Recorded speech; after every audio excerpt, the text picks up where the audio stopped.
vanganzi vasarira wese anenge aida kubatsirwa sehurumende tiripo kubatsira. So kusava nomunhu anovanda ngavavuye, kana vane hama dzavo shamwari dzavo dzoda kubatsirwa ngavavuye kuno tinovabatsira. Hazvisi zvinobva mumaoko angu aiwa ndezvehurumende, saka ini basa rangu rinokashuwa tabatsira vana rubatsiro rwakadaro. Thank you so much, Excellency. Zvakanaka. All right, so it's very clear that Emmerson Mnangagwa is desperate. He's extremely desperate. And I must also say shout out to Minio Tabo Chiwenga. You know you're doing great when people copy you, right? Yes. So Minio Tabo was asked by great men to buy him some wheelchairs, and then she delivered. But that did not go well in Mnangagwa's camp. So they decided to have their own day where they not only bring wheelchairs, there's also cars donated to our brothers and sisters who are blessedly disabled. It's sad to watch. I mean, but again, the 2030 desperation is getting thicker and thicker by day. We can see what's going on with Tagwirei, who's already tired. He's sleeping, guys. He thought it was a walk in the park. He should be asking Chamisa, you know? I can tell you the truth, he should. But I also noticed that Emmerson Mnangagwa defaulted to his 2017 settings, playing a victim, you know, wanna look like he's a good person, or he's feeling like, oh no, or want you to think he is being mistreated. You see this as a victim mentality, that manipulation. But we are watching not again Mr. Emmerson Mnangagwa, but the greatest mistake he made was to hire Mr. Loose Cannon Themba Mliswa. He exposed him. But I'll be honest, talk on support Tagwirei, kwete idea. Wakataura muzuya wakati KT, now so wakuti ED, you don't need it. ED or not support. Understand one thing.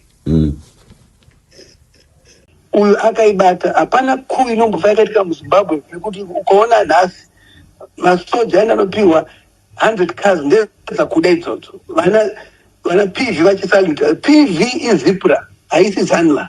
Saka Chiwenga uniform akabvisa kudhara and haangofa akatonga masoja futi. I want you to understand that hazviitike. All right. Kana wabvisa uniform and anokangana kuti hasina uniform kwane new command, and the commander in chief is the president. Saka mota dzabva kuna Tagwirei straight akatenga 5,000. Yo 500, sorry, 500 motka. Yeah, dzemasoja iwo unotonoenda kupi ani CDF anenge chinzi ndiwe chawatunzira mota. Chiwenga akambounza mota 500 ari kuarmy. Kana tauda kumurova kuti wakambounza mamuri busy kupa musingaunze zvinhu zvemasoja kuti tuone support yemasoja vari pasi manje. Ndio language yakatitaura because anokuuraya musoja ari pasi, not my general. Urikuona kana takutamba politics manje Ndinokunzwa toti magona kasi masoja ari pasi avapeiwo futi mari, ndo vakabata nyika, ndo masoja anoenda kuhondo kumusoro kumunyanyodya support yo yapasa politics tagara nazo tinotenda chinhu in 30 minutes. All right, shout out to you guys. I know some of you, it's your first time to come across this channel. You're welcome. Please make sure that you subscribe to the channel and ring the bell. It is important because every time I'm live, you will be notified. But I also want to say shout out to my regulars, whom I love and respect. We are back. We're still here.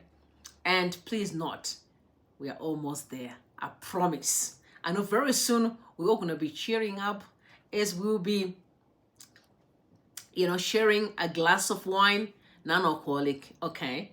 All right. Yeah. Don't forget to thumbs up the video. It's quite very important as we move along. So the money game that Emmerson Mnangagwa is playing and with Tagwirei is a dangerous game, because when you are giving people money, they may just follow you for the sake of money. Once the money is over, it is also over. But I must tell you that criminal syndicates in Zimbabwe are under pressure. And I'm not just talking about small little, no, we talk about the big criminal syndicates that really have caused a hell of a problems in the country today. Can you see how they are moving around? Expensive cars, dark sunglasses. Some of them have got afro hair. It's those old tricks and the tired rhetorics. We can never be played any longer. Never. So this is actually the goal, based on the information that I got from the intelligence. Zimbabwe is an interesting space right now. So the end game here is to make Tagwirei the president of ZANU-PF. Okay, so once you become the president of ZANU-PF, you know what that means, okay? You can actually stand maybe 2028 for election. Not only that, this is what people need to be very careful of. We are in 2025. We're only left with about 3 years, okay, to 2028. Meaning that there will never be reforms. As long as Tagwirei is at the front, there will never be reforms. Because Tagwirei is an extension of Mnangagwa. In fact, he's actually worse than Emmerson Mnangagwa. That's what people don't know. He's worse because he used the Bible. So, there's been money dished out. I'm talking about the money. My 250K were given to ZANU-PF top executives and cars. Some of the people in the Politburo as well, Central Committee members, were given money bribed with cars and cash. Provincial youth chair people, men or women, were also again blessed with cash and cars. War veterans, some of them are already in the pockets of criminals, were given 20,000 each bribed so that they can endorse more slavery for the Zimbabwean people. I'll have to call it slavery because it is slavery. We have been enslaved for decades. We are literally like people who are kidnapped, where you don't have freedom of your own. You can't speak your truth. You can't choose any leader. You cannot walk freely.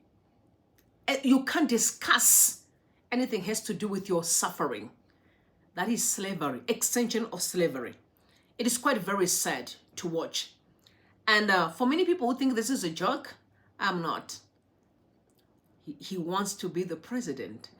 I mean, imagine the old guard that worked tirelessly to build the ZANU-PF party. He wants to shovel them all out while he's moving to the front. That on its own can tell you the kind of person we are dealing with. But one thing that I can confirm today is if you want to see how daft Tagwirei is, give him a microphone. And please, guys, make sure Tagwirei has a microphone and he speaks, because we know once he opens his mouth, he has nothing to offer. In fact, he's one of the most foolish billionaire I have never seen, because you call him a billionaire, right? You said he's got money, but the money belongs to the Zimbabwean people. It's our hard-earned money that they stole and just bring it to play dirty games. So I must also let these guys know that we know your games. Okay, we are 20 steps ahead. We know your games. But there's someone whom I respect, that is Justice Mavedzenge. He was able to put it across in a very professional, dignified way, because he is an attorney. Take a listen. Masimirembwa addressing rallies and groups and saying we are going to get a third term for the president without amending the constitution, without going to a referendum. So there's no need for all that. And I did an opinion, an op-ed rather, sometime in January, where I tried to engage with that reasoning and say, but what do they mean when they say we will get a third term for the president without touching the constitution? And I thought that this group seeks to persuade ED to resign from office before hitting 3 years into his current term, and then get him to bounce back in 2028 as a ZANU-PF presidential candidate. I still think this was the original idea amongst those who started the 2030 campaign. And the legal basis for that... You'd leave office and come back in 2020? Leave office before September the 6th. Before 6 September 2026. Leave office and run the state from the ZANU-PF party. Because when he leaves office, he still remains first secretary of the party or party president. And then who's president in the meantime? Hang on, let me show you. But what is the legal basis for that? The legal basis for that is section 91, 2 of the Constitution, which says for one to be considered to have served a full term, for the president to be considered to have served a full term, they must have served 3 years or more. E.D. Mnangagwa reaches 3 years on the 6th of September 2026. So from 6 September 2026, he is then considered to have served a full term under the Zimbabwean Constitution. And becomes disqualified for standing in any future presidential elections. And I thought that what they wanted to do was to persuade him to resign before the 6th of September 2026 and replace him with a titular or a stooge president. Because once he resigns, ZANU-PF will have to find a successor for all of us. Now, this is why, in my view, when you read the resolution to extend the president's term when it was fashioned in Bulawayo in 2024, it was resolution number 1. Do you know what was resolution number 2? Resolution number 2 was a resolution on party supremacy. In other words, ZANU-PF said in Bulawayo, they need to put in place a framework to ensure that from now onwards, the party would be more supreme compared to the government. I understood that to be a way of trying to enable ED to be able to run the government from the party, with someone in the office of the president being just a stooge. And in my view, this is why at the beginning of the year, or rather at the end of the year last year, we began to see some conversations, some robust conversations around reconfiguring not just the way the party administration is being run, but also the way the office of the deputy president or the vice president is currently constituted. Kempo Mohadi, whom for quite some time we never saw, until 2024, around November, he came back and was quite visible. But also we started seeing some characters, and maybe it's not important to name names at this point, but some characters within ZANU-PF positioning themselves as potential titular presidents. And I believe Chris Mnangagwa himself had those ambitions, and still has those ambitions. But then it is my reading that that strategy was hijacked by Shigananda. Again, I encourage the audience. That's the second faction you're talking about. The second faction? Yes, I'm moving to the second faction. Yeah. I encourage the audience, Professor Mandaza, to question who Shiganandas are. Because there is this idea that Shiganandas are the people who are behind the 2030 agenda. I do think that Shiganandas are people who are not necessarily in one faction of the 2030 agenda. But they have actually, I believe that they have actually inserted themselves into the 2030 agenda, and they've been able to actually hijack it from those who considered themselves the Nevechim, the likes of Chris Mnangagwa. This is why, if you recall, when we started seeing from the beginning of this year Tagwirei being fronted as someone who could potentially be a successor. And even some of the people who were pro-2030 were opposed to the idea of kuda kwashi Tagwirei being admitted into ZANU-PF Central Committee. Why? Because they knew that this was an attempt to hijack a process which they thought they were in control of.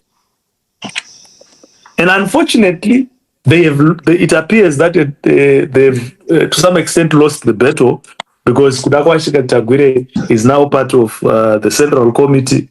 He's being, for all intents and purposes, being touted as a potential vice president. You heard, guys. Okay, he's good at that. I mean, shout out to Justice. But the goal really is to pass the vote of no confidence on Mnangagwa. Due to medical grounds, because you know that he really has problems with dementia. I think that it was spoken by Geza. He said there are documents that attest to that. And again, besides guys, I've also seen some of his videos where he actually don't even remember the person, or he doesn't know if we have got trains or not. So for me, it's like he's out of touch with reality. And those are facts. And we can see, man, where the country is today. It's a testament that Emmerson Mnangagwa is really not your leadership material. You know what I'm saying? And that's even understand what leadership is. Don't tell me about Auxilia Mnangagwa, who took sofas and pictures of Mnangagwa to football ground.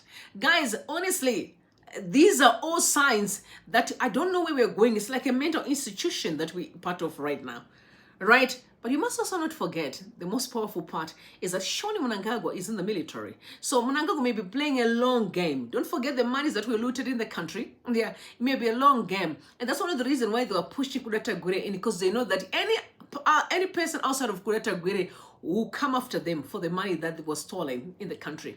All right, from ZANU-PF cash, which Jonathan Moyo said, Emmerson Mnangagwa, hands, footprints are also there. We know with all that is currently going on, we've seen money being siphoned out of Zimbabwe. Again, Emmerson Mnangagwa's hands is on. So I think all this cash was to keep on using that money to play the dirty games, or maybe propelling his son later on. Kudeta maybe just be a placeholder, but maybe fast forward, we'll be seeing Emmerson Mnangagwa's kids back. I can't even breathe by just hearing Mnangagwa family, yet alone seeing the children. Lord, have mercy. We need to cut this curse now. So yeah, the vicious curse has to be cut by all means necessary. We need to have a better Zimbabwe. Guys, you tell me what you think in the comment section. You also know that Ichwenga in the military gear, they're still here. We're going to talk about that one later on. I love you guys. Comment respectfully, and I will see you right back. Bye for now.